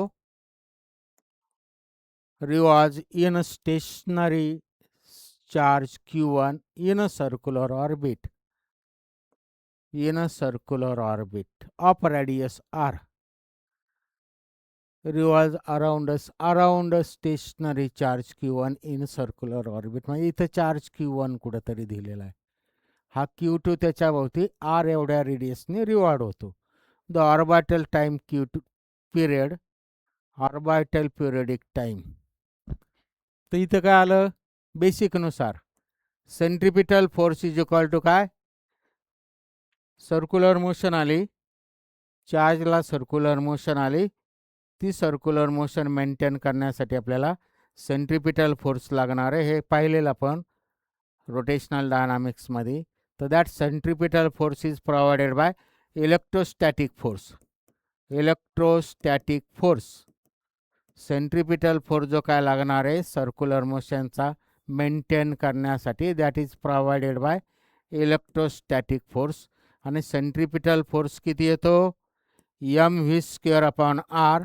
आणि इलेक्ट्रोस्टॅटिक फोर्स किती आला, इलेक्ट्रोस्टॅटिक फोर्स म्हणजे दोघांमधला न्यूटन्स लॉ ऑफ ग्रॅव्हिटी याच्या काय कुलम्स लॉनुसार दोघांमधला सेंट्रिपिटल फोर्स आला 1/4 sorry electrostatic force Q1 Q2 upon R square Coulomb's लॉनुसार. तर नीट ऐकायचं, आपल्याला पिरियड विचारला त्यामुळे मी centripetal force M V square upon R म्हणजे व्हीच्या फॉर्ममध्ये लिहिण्याऐवजी कशात लिहितो, ओमेगामध्ये लिहितो, M R omega square. Centripetal force ओमेगाच्या फॉर्ममध्ये लिहिला त्यामुळे ओमेगा म्हणजे 2π/T होईल, 2π/T होईल. आणि मग त्याच्यावरून आपल्याला जे काय पिरियड काढायचं तो काढता येईल, त्यामुळे त्या फॉर्ममध्ये लिहितो मी. सेंट्रिपिटल फोर्स जो आला तो एम व्ही स्क्वेअर अपॉन आरच्या ऐवजी एम आर ओमेगा स्क्वेअरमध्ये का लिहायचं मी बोललो, पिरियड त्याच्यावरूनच येणार आहे. आणि मग इथं एक आर हा आर खाली आला, कॅन्सल नाही होत. ह्या एवढ्याची किंमत जी आहे ती कॅपिटल के म्हणलं, हा 1/4π खाली लिहिला 1/4π एप्सिलॉन. तर एवढ्याची टोटल व्हॅल्यू आली कॅपिटल के दिलेल्या याच्यावरनं. आणि त्यामुळे ह्याला Q1 Q2 अपॉन हा आर क्यूब इकडं झाला. आणि मग यम पण खाली गेला, राहिलं खाली ओमेगा स्क्वेअर. आणि ओमेगा म्हणजे 2π upon T bracket square it is equal to K Q1 Q2 M R cube, K Q1 Q2 M R cube. Simplify करतो, बाकीचं काय नाही.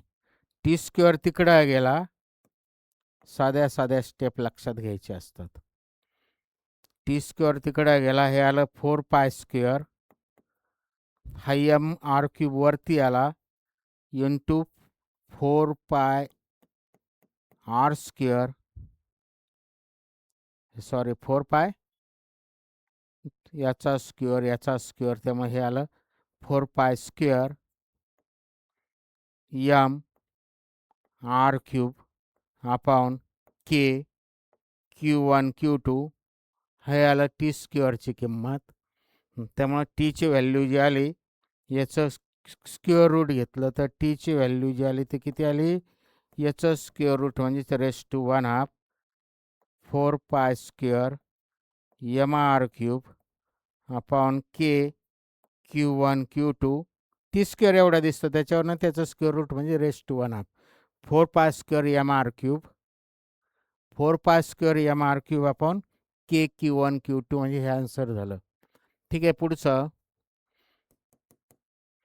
Charge 3Q Q and Q are placed along x axis in positive position, x is equal to 0, x is equal to 1/3 and x is equal to 1 respectively, when the force of on charge Q is 0. The value of Q is 16 नंबरचं लक्षात घ्यायचं. 3 charges दिलेले आहे, 3 charges इथं लिहितो मी. हा एक charge इथं कुठंतरी 3Q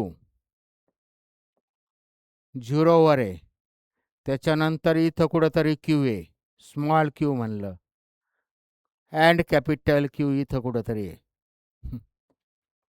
3 चार्जेस आहे. x इज इक्वल टू 0, दुसरा 1/3 वर ठेवला आणि तिसरा 1 अंतरावर ठेवला. नीट ऐकायचं आता, हा दुसरा चार्ज जो येतो हे 0 अंतरावर आहे, म्हणजे याचं अंतर जे ते 1/3 आहे. दुसऱ्या म्हणजे स्मॉल क्यूचं डिस्टन्स फ्रॉम फर्स्ट चार्ज. आणि पुढच्याचं टोटल 1 होतं, त्यामुळे हे 1 - 1/3 हे टोटल डिस्टन्स जे ते 1 आहे. त्यामुळं ह्या क्यू पुढच्याचं डिस्टन्स जे येणार आहे 1 - 1/3 म्हणजे ते किती येणार आहे, 3 - 1 म्हणजे 2/3 आलं. ह्या दोघांमधलं डिस्टन्स जे आलं, दुसरा म्हणजे स्मॉल क्यू आणि पुढचा जो चार्ज आहे कॅपिटल क्यू, दोघांमधलं डिस्टन्स जे आलं ते 2/3 आलं. Superposition of forces. 3 चार्जेस आहे, तिघं एकमेकावर फोर्स एक्झर्ट करणार आहे. तर ते प्रत्येकाचा एकमेकावर फोर्स एक्झर्ट केला तर त्याच्यापैकी the value of Q is, क्यूची व्हॅल्यू किती. तिघांनी एकमेकावर फोर्स एक्झर्ट केला तर त्याच्यावरून आपल्याला स्मॉल क्यूची व्हॅल्यू काढता येईल. स्मॉल क्यूची व्हॅल्यू किती, तर force exerted on capital Q, force exerted on capital Q by small Q किती येईल. आणि force exerted on capital Q, force exerted पाहिजे शब्द लिहितो मी, force on Q by Q. आणि पुढचा फोर्स ऑन कॅपिटल क्यूच बाय, पहिल्यांदा 3Qचं काढतो मी आणि नंतर स्मॉल क्यूनी एक्झर्ट केलेला काढतो. याला F1 म्हणलं, याला F2 म्हणलं, बाकीचे अजून सफिक्स वापरत बसत नाही मी. तर येणे याच्यावर एक्झर्ट केलेला फोर्स किती येईल, कुलम्स लॉनुसार 1/4πε0 पहिल्याचा चार्ज इंटू दुसऱ्याचा चार्ज. त्यामुळे हे क्यू इंटू क्यू म्हणजे 3Q², याचा Q1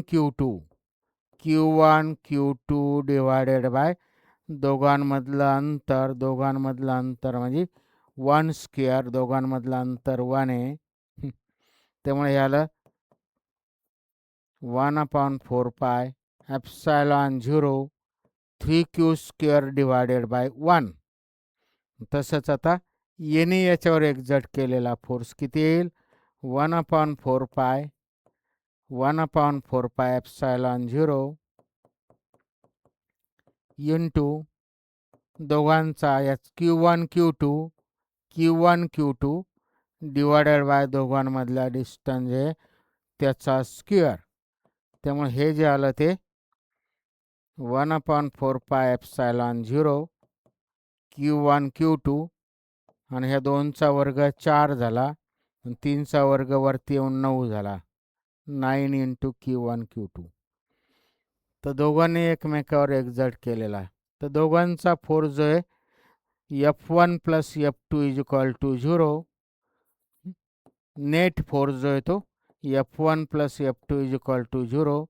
म्हणजे F1 = F2 असं जरी म्हणलं तरी चालेल. मॅग्नेट्यूडची फार ठीक आहे, मॅग्नेट्यूड घ्यावा लागेल. प्लस मायनस आहे ॲन्सरमध्ये, प्लस मायनस आन्सर आहे. त्यामुळे F1 + F2 काय सुपरपोजिशनच्या बेसिकनुसार नेट फोर्स 0 होईल. आणि मग याच्यावरनं F1 = -F2 झालं. F1 = -F2. आता त्याच्या व्हॅल्यू टाकतो मी, तोंडी टाकतो. हे 1/4π कॅन्सल होईल, क्यू पण कॅन्सल होतील, क्यू पण कॅन्सल होईल. शिल्लक राहिला एक क्यू कॅन्सल होईल, शिल्लक राहिला हा 3Q. ह्या बाजूचा शिल्लक राहिला 3Q. मी ह्या व्हॅल्यू इथे टाकल्या तोंडी. 1/4π इकडे एकमेकाला कॅन्सल झालं, शिल्लक राहिलं क्यू पण एक कॅन्सल झाला कॅपिटल, शिल्लक राहिलं 3Q = 9 into small Q divided bye 4. 9 into small Q divided bye 4. आपल्याला काय काढायचं आहे, व्हॅल्यू ऑफ स्मॉल क्यू बरोबर किती आली, 4 × 3 = 12 डिवायडेड बाय 9 किंवा 3 into 4 divided by 9 into capital Q. हा स्मॉल क्यूची व्हॅल्यू 3 × 4 × क्यू डिवायडेड बाय 9. त्यामुळे त्याची व्हॅल्यू आली 4 divided by 3 into capital Q. 4 divided by 3 into capital Q. Negative आली ते महत्त्वाचं आहे. 4/3 into capital Q. This is the answer. Last answer आलं.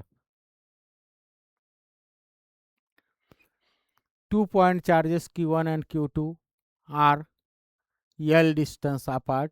If one of the charge is double, the distance between them is half. The magnitude of the force becomes n times. तर बेसिकनुसार आता मी थोडी कच्चरप calculation लिहितो आपल्यासाठी. 1/4πε0 Q1 Q2 upon R square. तर इथं काय केलेलं आहे, कच्चं कॅल्क्युलेशन लिहितो. If one of the charge is double, याच्यातला कोणता तरी एक चार्ज डबल केला आणि डिस्टन्स काय केलेलं आहे, distance between them is half. तर हे डिस्टन्स जे त्यांच्यातलं अर्ध केलं. आता जर याच्यावरनं आपल्याला डायरेक्टली प्रोपोर्शनल ते बेसिक वापरून दोन इक्वेशन लिहिता येईल. F2 अपॉन F1 ते करतच नाही बसत. आता मी डायरेक्ट सुरुवात केली, डायरेक्ट केला आता. तर हे चार्ज डबल केला म्हणजे नंतरचा फोर्स डबल झाला याच्यावरनं, आणि हे 1/2 केलं. 1/2चा स्क्वेअर म्हणजे 1/4 होईल. म्हणजे ते खरं असं 2/1/2 स्क्वेअर म्हणजे 2 इंटू 2/1/4 आणि दॅट इज 2 इंटू 4/1. हे खालचं वरती येऊन म्हणजे 8 टाइम्स झाला. हे ते कॅल्क्युलेशन न करता झालं. हे बेसिक जर लक्षात घेतलं तर स्टेप न लिहिता ते उत्तर झालं. मी इथं हे लक्षात घेतलं. डायरेक्टली प्रोपोर्शनल कळत असेल तर फोर्स क्यूच्या डबल केल्यामुळं डबल झाला, आणि डिस्टन्स हाफ केल्यामुळं, आणि डिस्टन्सचा स्क्वेअर आहे आणि ते खाली आहे म्हणजे इनव्हर्सली आहे, त्यामुळे ते डबल आणि हाफचा स्क्वेअर म्हणजे 1/4 उलटं झालं इनव्हर्स असल्यामुळं. त्यामुळे 2 इंटू 4 म्हणजेच 8 टाइम्स झालं. ह्या टाईपनी तोंडी करायचं शिकायचं. A charge 4Q is enclose by Gaussian spherical surface of radius r. If the radius is tripled, then the outward electric flux will be. मगाशीच पाहिलं आपण हे थेरॉटिकल. थेरी क्वेश्चन झाला. चार्ज कुठेतरी ठेवला +4Q, कुठेतरी ठेवला आणि काय गॉसियन स्पेअर काढलं, काहीतरी गॉसियन सरफेस म्हणजे मगाशी पाहिलं स्पेअर कसे आकाराचं असू. याच्यातून हे जे काय electric lines of force pass होणार आहे, हे जे काय स्पेअर असू नाही तर कोणत्या आकाराचं क्लोज सरफेस असू, त्याच्या टोटल एंटायर एरियातून जे इलेक्ट्रिक फ्लक्स पास होणार आहे तेच. If the radius of this spare is tripled, radius जर ट्रिपल केली तर मग अशी पाहिलं आपण तेवढ्याच लाईन्स ऑफ फोर्स कोणतंही कॉन्सेंट्रिक सर्कल घेतलं तर त्याच्यातून जाणार आहे. त्यामुळे बिकम्स काय म्हणलं, रिमेन्स सेम. मग अशी केलं आपण किंवा आत्ता पण केलं. एंटायर काय जे आहे ते कॉन्सेंट्रिक स्पेअर झाले. हे स्पेअर्स आर कॉन्सेंट्रिक,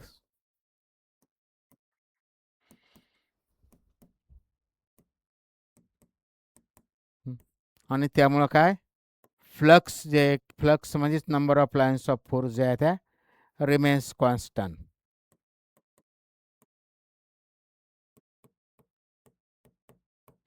त्यामुळे तो किती मोठा एरिया हो, जेवढ्या निघल्या सूर्यापासून जेवढे जसे रेज निघतात त्या टाईपनी, ते किती छोटं स्पेअर घेऊन आहे तर मोठं घेऊन आहे तर अजून मोठं घेऊ, त्याच्या सेंटर पण सगळीकडून तेवढं बाहेर निघणारच आहे. तेवढ्या लाईन्स तेवढ्याच निघणार आहे, कमी जादा होणार नाही. म्हणजे ते काय इलेक्ट्रिक फ्लक्स जे आहे तेवढंच राहील, रिमेन्स सेम. ते उत्तर झालं. पुढचं, the electric field intensity on the surface of the solid charge spare of radius r and volume charge density sigma is. Electric flux density.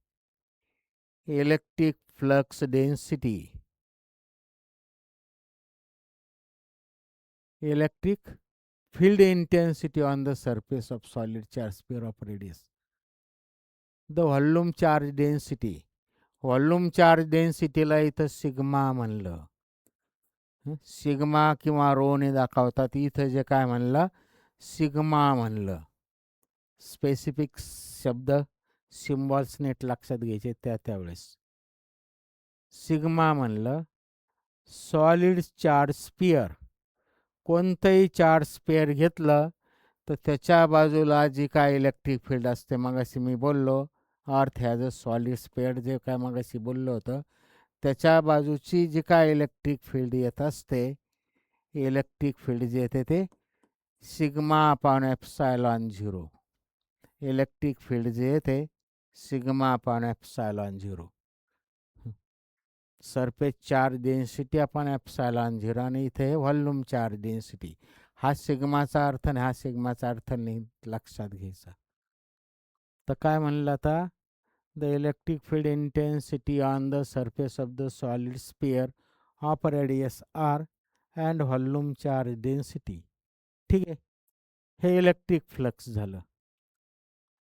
तर इलेक्ट्रिक फ्लक्स हे इलेक्ट्रिक फील्ड झाली. तर इलेक्ट्रिक फ्लक्सचं basic काय आहे, E dot D S. E dot D S हे नंतर बघू आपण. हे इलेक्ट्रिक फ्लक्सचं basic E dot D S. आता इथं एरिया जो आहे तो स्पिअरचा सरफेस एरिया जो आहे तो डायरेक्टच लंब असतो, त्यामुळं त्याला ई डी एस. ठीक आहे, ई डॉट डी एस लिहितो मी स्टेप, म्हणजेच E D S cos theta. E D S cos theta आणि कॉस थिटा जो आहे तो इथं कॉस जो आहे तो दोघं एकमेकाला एरिया वेक्टर जो आहे एरिया वेक्टर. आता इथला एरिया कन्सिडर केला तर तो लंबच असणार आहे, म्हणजे ई बार आणि एरिया जो आहे तो लंब असल्यामुळं डी एस बार एका डायरेक्शन याला, आणि कॉस झिरो इज 1, कॉस 0 1 येतं. त्यामुळे हे ॲक्च्युली ई डी एस झालं. हे बेसिक झालं. आपल्याला साध्या साध्या त्या तोंडी गोष्टी असतात, हे डायरेक्ट ई डी एस झालं. हे एक इक्वेशन माहीत आहे. आणि electric flux by Gauss law जे येतं ते, electric flux by Gauss law जे येतं ते total charge enclose by that surface divided by epsilon zero. Total charge enclose by that surface divided by epsilon zero. आणि त्यामुळे ह्या फायची किंमत मी, किंवा हे दोन इक्वेशन आले थोडक्यात, हे एक आणि हे एक. हे एक आणि हे एक आलं. ठीक आहे, याची किंमत मी दुसऱ्यात टाकली, पुट 1 इन 2 आपल्यासाठी. फाय जे आलं ते फायची किंमत इथं टाकली, ई डॉट डी एस तो ई डी एस झाला क्यू अपॉन एप्सायलॉन झिरो. आणि मगाशी बोललो काय येतं, आता इथं आपल्याला व्हॉल्यूम चार्ज डेन्सिटी म्हणजे चार्ज पर युनिट व्हॉल्यूम आपल्याला ते लिहावं लागेल. चार्ज पर युनिट व्हॉल्यूम त्याला सिग्मा म्हणलं. व्हॉल्यूम चार्ज डेन्सिटी रो म्हणण्याऐवजी व्हॉल्यूम पर युनिट, काय चार्ज पर युनिट व्हॉल्यूम. आणि चार्ज पर युनिट व्हॉल्यूम त्याच्यावरनं क्यूची व्हॅल्यू आली किती, क्यूची व्हॅल्यू आली sigma into V. Sigma into V. त्यामुळे ह्या क्यूची व्हॅल्यू आली sigma into volume divided by epsilon zero. आणि सिग्मा इंटू व्हॉल्यूम किती असतं, स्पियर म्हणलं इथं, सॉलिड चार्ज स्पियर.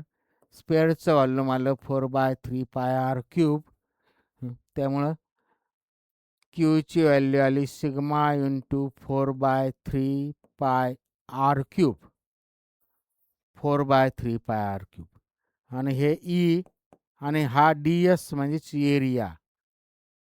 नीट ऐकायचं, हा जो आहे तो व्हॉल्यूम झालं स्पियरचं. इथं व्हॉल्यूम झालं हे स्पियरचं. सरफेस चार्ज डेन्सिटीच्या बेसिकनुसार हे स्पियरचं व्हॉल्यूम आलं. व्हॅल्यू नीट टाकायच्या, क्यू अपॉन एप्सायलॉन 0 इंटू 4π/3. आणि हे जो आता हा डी एस जो आहे तो एरिया ऑफ द स्पियर आहे. स्पियरचा एरिया असतो 4πr². Area of the sphere जो आहे तो 4πr². हा डी एस जो एरिया आणि तो जो होतो व्हॉल्यूम होतो. त्यामुळे इंटू एरिया म्हणजेच 4πr². 4π कॅन्सल झाले, r² कॅन्सल झालं, एक r शिल्लक राहिलं. विचारलं काय? त्याच्यासाठी सिम्प्लिफाय करायचं. आता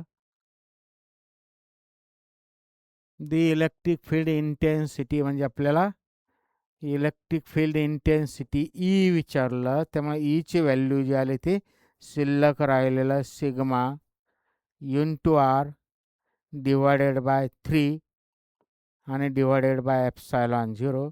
दिस is the answer. Sigma R upon 3 epsilon 0, sigma R upon 3 epsilon 0 हे त्याचं आन्सर झालं. Sigma R upon 3 epsilon 0, sigma R upon 3 epsilon. Last D is the option. ठीक आहे. शेवटचा problem. The electric field in the region is E bar दिलेला in terms of the resolved component दिलेला आहे E bar A I cap plus B J cap. A and B are constant. The electric flux passing through the square area of side L parallel to the YZ plane. तर नीट ऐकायचं, हे electric field vector त्याच्यामध्ये component दिलेले, I component म्हणजे x आणि जे component म्हणजे वाय. म्हणजे ही इलेक्ट्रिक फील्ड जी आहे ती कशात आहे? आय जे म्हणजेच एक्स आणि वाय एक्स वाय प्लेनमध्ये झालं. हे आय आणि जेकडे बघून कळतं तर इलेक्ट्रिक फील्ड जी आहे ती एक्स वाय प्लेनमध्ये. E bar is in x y plane. I आणि जे म्हणजेच एक्स वाय प्लेनमध्ये झालं. तर एक्स वाय प्लेन नीट लक्षात घ्यायचं. 3 dimensional electric field x Y प्लेनमध्ये. समजा हे एक्स ॲक्सिस आणि हा वाय ॲक्सिस, तर ह्या प्लेनमध्ये इलेक्ट्रिक फील्ड आहे म्हणजे ह्या डायरेक्शननी ती समजा तिकडे आहे. ई बारचं डायरेक्शन एक्स वाय प्लेनमध्ये आहे ती त्या डायरेक्शनने. इथं विचारलं काय? The net electric flux passing through square area. थोडक्यात ह्या डायरेक्शनने इथं एक्स वाय डायरेक्शन समजा हे एक्स वाय म्हणजेच हा उभी व्हर्टिकल जे काय वॉल आहे ते एक्स वाय ॲक्सिस घेतला, एक्स आणि वाय ॲक्सिस आपल्या रेग्युलरनुसार. तर त्या प्लेनमध्ये इलेक्ट्रिक फील्ड आहे म्हणजेच ती ह्या डायरेक्शनने आहे. आणि त्याला जो काय आहे स्क्वेअर एरिया ठेवला. कसा ठेवला मी? Parallel to the Y Z plane. Y आणि झेड प्लेनला पॅरलल ठेवला. वाय आणि झेड प्लेनला पॅरलल ठेवला म्हणजे वाय म्हणजे जे आणि झेड म्हणजेच के असा ठेवला एरिया. तर किती? ऑफ साईड एल, एल साईडचा म्हणलं. त्यामुळे ॲक्च्युली एरिया वेक्टर जो आला ई बार जो आहे तो असा आला. एरिया वेक्टर आपल्याला ते बाकीचे थेरीची गरज नाही म्हणजे डायग्रामिंगची गरज नाही. एरिया वेक्टर जो आला तो काय आला? वाय आणि झेड म्हणजे जे आणि के प्लेनमध्ये आला. त्यामुळे आला एल जे प्लस एल के. हा एरिया वेक्टर आला खरा, एरिया वेक्टर. आणि मग दोघांचा डॉट प्रॉडक्ट जे काय येतं by definition is, by definition काय? Electric flux is equal to E bar dot D S bar. Electric flux is equal to E bar dot D S bar. ह्या दोघांचा dot product घेतला A I cap plus Y B J cap into म्हणजे into actually dot product L J cap plus L K cap. तर नीट ऐकायचं, actually हा area vector आहे. हा जे लेंथ वेक्टर नाही, हा एरिया आहे, डी एस एरिया आहे. त्यामुळं हा डी एस जो काय आला हा नुसता एल नाही येणार, एरिया स्क्वेअर म्हणलं. त्यामुळं एल इंटू एल म्हणजे तो एरिया वेक्टर जो येणार आहे तो L J cap, L J cap plus L K cap असा नाही येणार, ॲक्च्युली एल स्क्वेअर जे कॅप प्लस एल स्क्वेअर के कॅप असा येईल, स्क्वेअर येईल. Area vector, it is area vector. आणि त्यामुळे दोघांचा डॉट प्रॉडक्ट जे आहे ते बाकीचं सगळं कॅन्सल होऊन ते जे काय येणार आहे, ए इंटू एल स्क्वेअर, ए इंटू एल स्क्वेअर, जे जे जे सॉरी काय येणार आहे, डॉट प्रॉडक्ट जो आहे तो बाकीचा कॅन्सल होऊन डॉट प्रॉडक्टच्या बेसिकनुसार ते B into L square J dot J, आणि जे डॉट जे जे तो 1 होणार आहे. आणि त्यामुळे टोटल उत्तर आलं बी एल स्क्वेअर.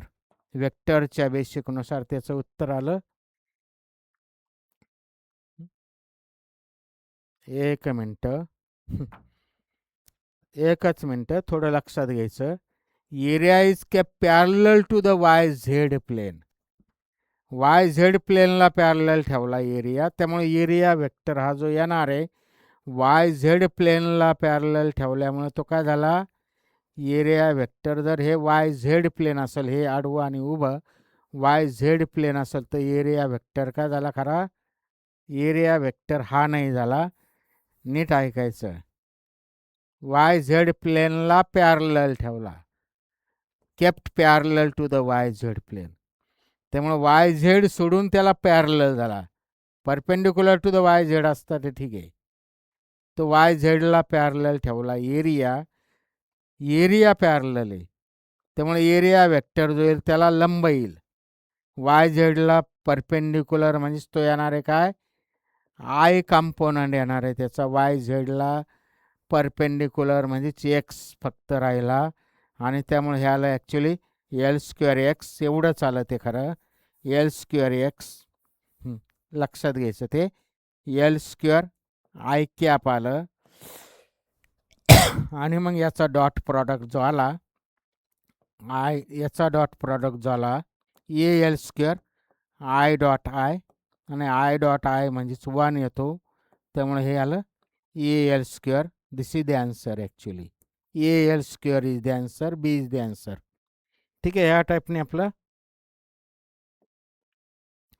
तर आपल्या इथं 11वी इलेक्ट्रॉनिक्सचा जो काय टॉपिक, इलेक्ट्रोस्टॅटिक जो आहे टॉपिक, 11वी इलेक्ट्रोस्टॅटिक्स. तर आपला इथे 11वी इलेक्ट्रोस्टॅटिक जो आहे तो एंड झाला. तर पुढचा उद्याचा पुढचा जो पार्ट आहे आपला 12वी इलेक्ट्रोस्टॅटिक्स सुरू होईल. याच्याशीच रिलेटेड येतो, त्यामुळे याच्या आणि त्याचे थोडं दोघांची थेरी एकमेकाशी रिलेटेड असल्यामुळं त्याचे पुढचे थेरी कन्सेप्ट आपल्याला हे तर लागणारच, पण पुढचे पण इथं काही लागत होते ते आपण वापरले. ठीक आहे, आपण इथं थांबतो आता. थँक्यू.